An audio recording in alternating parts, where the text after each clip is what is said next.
Installez-vous bien parce que cette vidéo est issue de nombreuses recherches. Je vais vous partager 4 types d'ETF à acheter en février 2022 par rapport aux événements qui risquent d'arriver. Il y a en réalité deux choses qui vont nous concerner par rapport à nos décisions d'investissement. Premièrement, c'est l'inflation qui est en train d'exploser. Regardez, je vais aller sur le site de la Banque Centrale Européenne qui fait des rapports au niveau de l'inflation régulièrement. On est ici, donc là je me trouve en novembre 2021 et on a une inflation qui a juste explosé pour atteindre les 4,9%. Et on voit en fait que dans certaines catégories, on a une inflation de même jusqu'à 12% pour le transport, 9% pour tout ce qui est maison, donc immobilier, électricité, gaz, donc tout ce qui va être dans cette catégorie.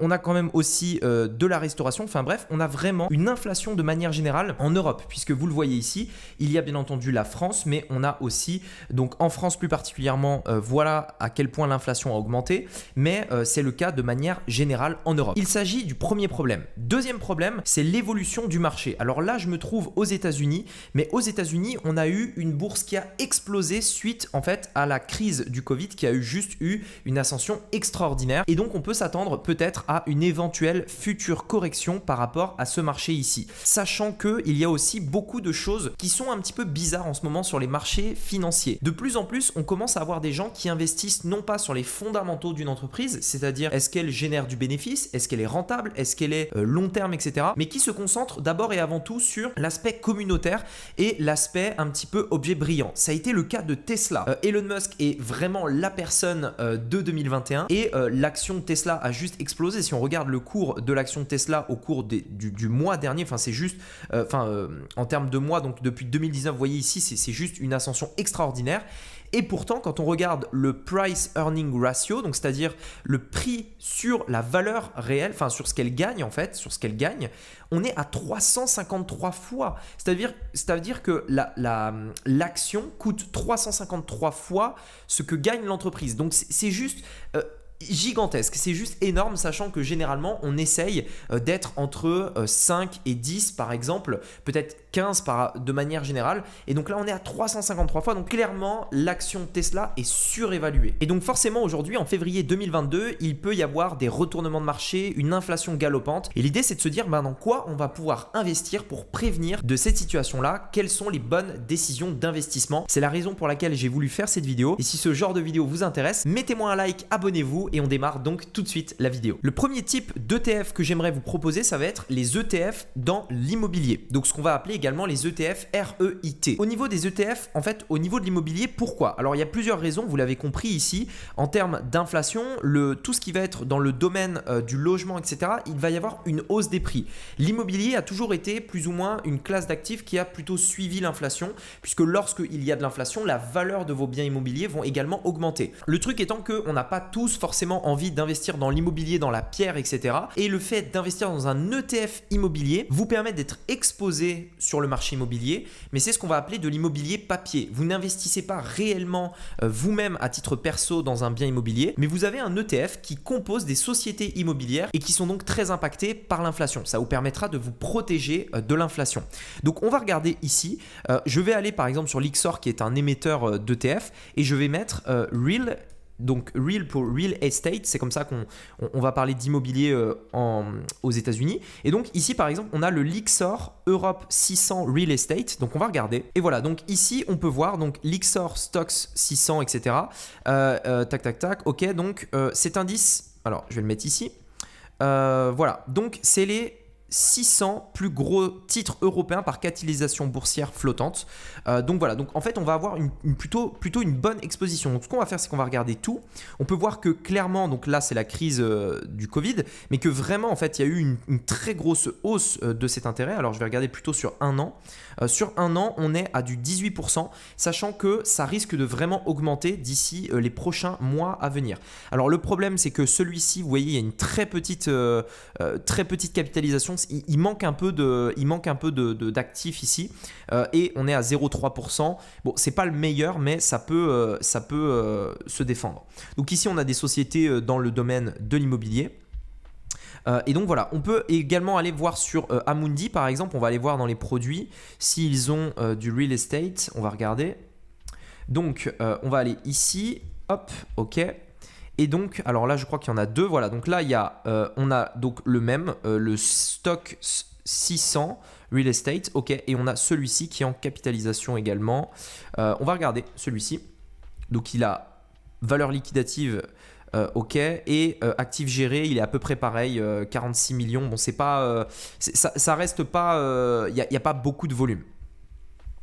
Alors, tac, ok. Donc ici, en gros, cet ETF permet aux investisseurs une exposition valeur les plus importantes de l'immobilier côté européen. Ok, donc on est à peu près sur les mêmes bases. Donc vous voyez, donc ça c'est des très très bons ETF pour se protéger de l'inflation en étant investi sur l'immobilier. Ensuite, on va voir les ETF sur l'or. L'or est un bon actif de protection en cas, alors surtout en cas de baisse de marché. Historiquement, en fait, si on regarde, donc par exemple, je vais me mettre ici et je vais comparer en fait l'évolution de l'or ici au marché. Donc vous allez le voir. Vous voyez que quand le marché s'est effondré là hop, je vais enlever ça. En mars 2020, voilà, février-mars 2020, on voit que l'or vraiment a monté et en fait vous a permis d'éviter en fait une trop grosse baisse du capital.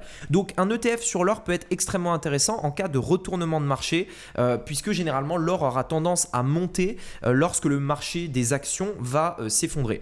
Donc par rapport à l'or, on a tout un tas d'ETF sur l'or. Alors le problème, c'est que la majorité des ETF sur l'or généralement vont être des ETF qui sont dans des entreprises du domaine de l'or. Vous n'investissez pas vraiment dans de l'or. C'est pas un ETF avec de l'or backé. C'est-à-dire que la valeur de l'ETF que vous avez la même valeur dans un coffre tout simplement.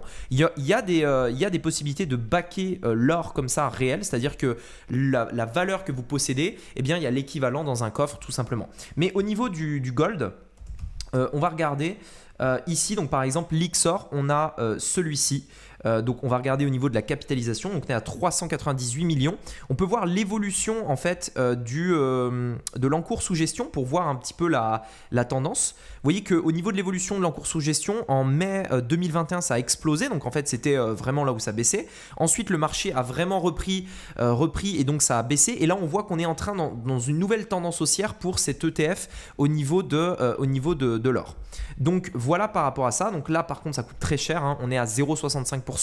C'est assez cher et l'objectif c'est de reproduire la performance du cours de l'or en investissant dans des actions dans le domaine de l'or. Donc on a Newmont, Barrick, Franco, voilà, on en a plusieurs. Donc voilà, ça peut être intéressant mais ça coûte assez cher. En tout cas, un ETF dans l'or, c'est extrêmement important pour se protéger justement d'une éventuelle baisse de marché ou peut-être de l'inflation. Un petit peu moins connu également, le troisième type d'ETF, ça va être les ETF d'obligations TIPS. Alors, les obligations TIPS, c'est des obligations qui vont avoir une protection contre l'inflation justement. Donc, c'est parfait pour cette situation de février 2022. L'avantage d'une obligation avec TIPS, donc avec une protection contre l'inflation, c'est que, imaginons par exemple qu'il y a de l'inflation.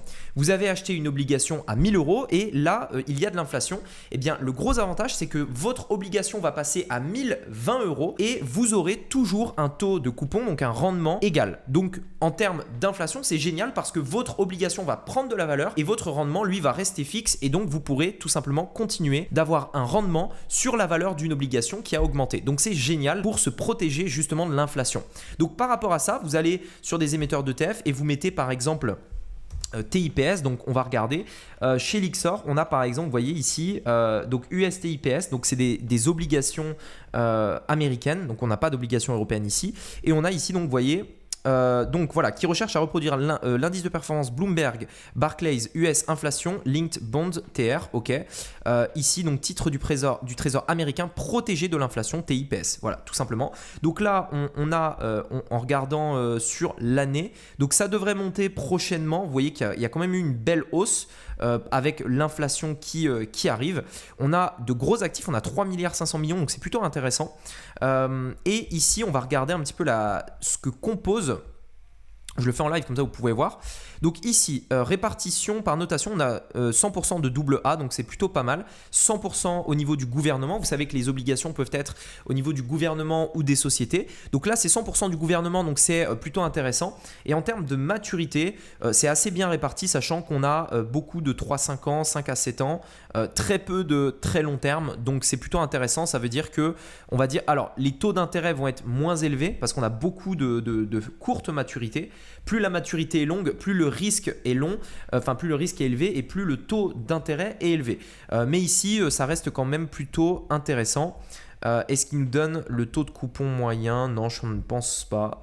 Donc voilà, mais c'est plutôt intéressant. Là, honnêtement, c'est plutôt un très bon ETF. On a très peu de frais, un prix qui est plus ou moins abordable. On est à 106 € et beaucoup d'actifs. Donc ça reste un ETF plutôt très intéressant. Donc par rapport à ça, mais vous avez compris, l'idée c'est d'avoir un ETF TIPS, donc d'obligation TIPS qui vous permet de vous protéger contre l'inflation. Et pour finir, vous pouvez tout de même avoir des ETF stock, c'est-à-dire des actions, que ce soit dans les marchés américains, européens, à vous de voir. Donc il en existe plusieurs. Hein. Pour ça, vous allez par exemple sur l'Xor, toujours comme ça on reste sur le même thème. On va aller dans tous les ETF. Et on va aller regarder, donc vous voyez c'est la catégorie en fait qu'on peut cocher. Alors juste une seconde, ça c'est en train de charger sur mon ordinateur. Voilà, donc ici on peut sélectionner actions et là on a des ETF donc sur uniquement des actions. Donc vous voyez qu'on a ici le CAC 40, on a les marchés émergents, voilà, en fait on en a plein. Et pourquoi je vous propose ça? Alors en effet, ce n'est pas forcément le meilleur moment à acheter aujourd'hui en février 2022, mais il faut commencer à s'y intéresser parce que le marché va commencer à baisser. Vous pouvez tout simplement commencer à mettre de côté des ETF comme ça et tout simplement, dès que le marché va rebondir, pouvoir investir rapidement dans ces ETF-là. Donc avoir un peu de cash de côté pour quand le marché rebondit, pouvoir investir massivement dans ces ETF tout simplement. Ça peut être extrêmement intéressant de prévoir l'avenir futur des marchés si le marché baisse et tout simplement si l'inflation commence à galoper. Sachez aussi qu'avoir des actions de stock pour l'inflation, c'est intéressant. Donc ça peut aussi être intéressant si vraiment l'inflation commence à vraiment être énorme, d'acheter un petit peu de stock ou davantage peut-être d'obligations TIPS pour se protéger contre l'inflation. Voilà, écoutez, j'espère que cette vidéo vous aura plu. Si c'est le cas, je vous invite à me mettre un like à cette vidéo et à me poser vos questions dans les commentaires. Je réponds à tous les commentaires. Sur ce également, si vous souhaitez aller plus loin, j'ai réalisé une formation totalement gratuite dans laquelle vous verrez comment investir étape par étape, comment éviter les cracks et quel est le meilleur moment pour investir. Vous verrez d'ailleurs dans cette formation gratuite un investissement que je fais en direct de 6 000 €. Tout ça, c'est dans la description ou l'image qui s'affiche juste ici. On se retrouve de l'autre côté. Je vous dis à très bientôt. C'était Rémi. À bientôt. Ciao.